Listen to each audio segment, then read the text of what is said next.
Argomento di oggi: accidenti o alterazioni?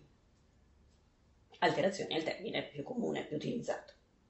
Accidenti è il termine antico, che deriva dalla definizione filosofica di accidente, ovvero della variazione all'essenza, dove per noi l'essenza è la nota e la variazione è l'alterazione, quindi l'essenza può essere il re, il mi, il fa, cioè la nota, e gli accidenti sono le alterazioni, le modifiche, che non modificano l'essenza della nota stessa, la cambiano, ma sempre un re diesis, un re bemolle o un re be quadro, ad esempio.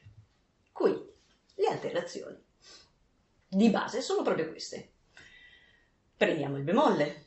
Il bemolle cosa fa una nota? La abbassa, la rende più grave di un semitono. Il diesis la alza di un semitono, la rende più acuta di un semitono, e il be quadro la riporta allo stato naturale, un po' come se ci fosse la gomma, la cancella, toglie l'alterazione. Il bemolle e il diesis possono anche intervenire su una nota raddoppiate, quindi abbiamo il doppio bemolle e il doppio diesis, che ovviamente alzano la nota di 2 gradini, di 2 semitoni, e quindi se serve anche il doppio be quadro, che riporta 2 gradini sotto la nota allo stato naturale. Come si presentano? Quali sono le regole delle alterazioni? Le alterazioni le abbiamo o fisse, in chiave, o momentanee. Fisse vuol dire che voi le ritrovate proprio nell'indicazione ad ogni pentagramma, all'inizio, dopo ogni chiave, che sia violino, basso, eccetera, tutte le chiavi che ci possono essere. E quello sta a indicare la tonalità, la scala di un brano. Su questo argomento ci soffermeremo maggiormente in un prossimo video. Per adesso il concetto è: quando io leggo un'alterazione, vedo proprio il simbolino sulla posizione che indica la nota. Quindi, se la scala ha bisogno di un bemolle sempre, il si bemolle, perché sennò i rapporti non vengono rispettati, ecco che troverete il segno di bemolle sulla terza riga. E vuol dire tutti i si, non solo quello. Tutti i si, quelli più acuti, più gravi, qualunque. Passiamo all'altra possibilità delle alterazioni, quelle momentanee. Come dice il termine, hanno un effetto non stabile, non fisso, proprio di durata limitata. Durano per una battuta. Cioè, se il compositore ha bisogno a un certo punto di una modifica di intonazione nella melodia, quindi deve cambiare una nota, inserisce l'alterazione, e questa alterazione protrae il suo effetto solo fino alla linea di battuta. Se, uscendo da questa battuta, ne ha ancora bisogno, la deve riscrivere. Quindi se io ho bisogno del fa diesis, attenzione, dico fa diesis, ma scrivo e quindi leggerò diesis fa. Questa non è un'informazione, è un'informazione piccola ma fondamentale, perché quello che serve all'esecutore è proprio sapere immediatamente che la nota non è quella naturale, ma è quella modificata.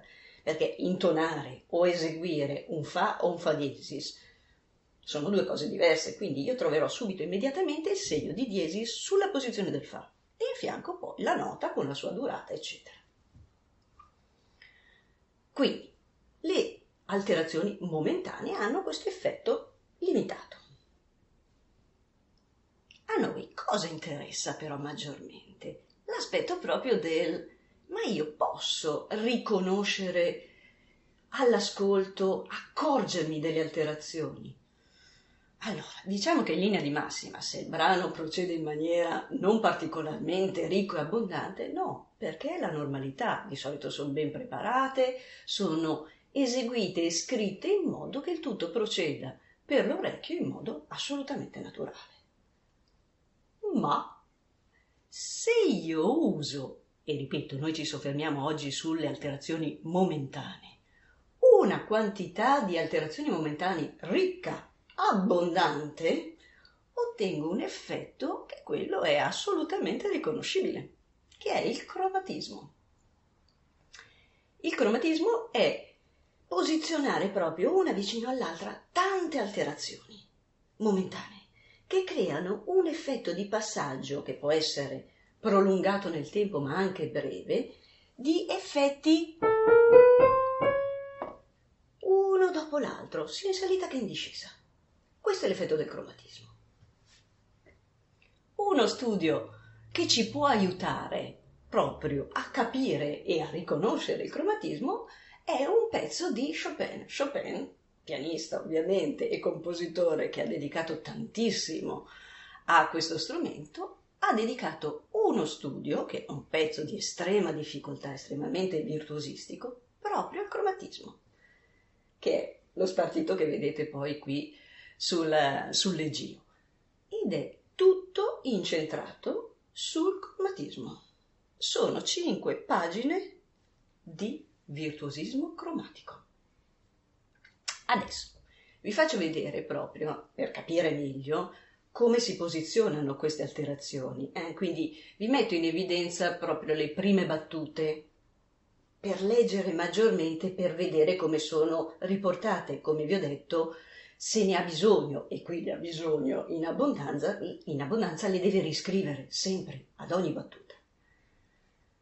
Visto che è poi un brano di estremo virtuosismo, quindi di estrema rapidità, mi premeva farvi anche proprio seguire il più possibile questo effetto per sempre allenare il nostro orecchio. E adesso vi faccio sentire le prime 8 battute di questo studio.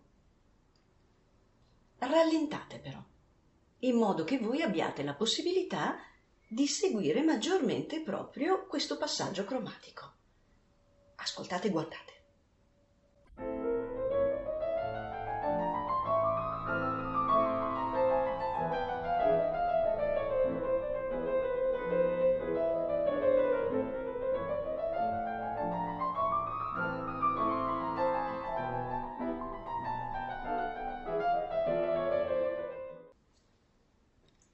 Allora, ve l'ho rallentato non in maniera estrema per darvi anche la possibilità di afferrarlo, questo cromatismo.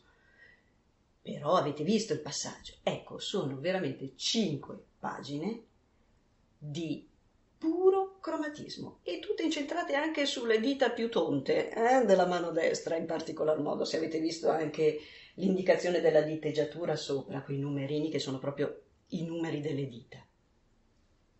Adesso, per concludere, cosa c'è di meglio che ascoltarlo e vederlo, questo studio?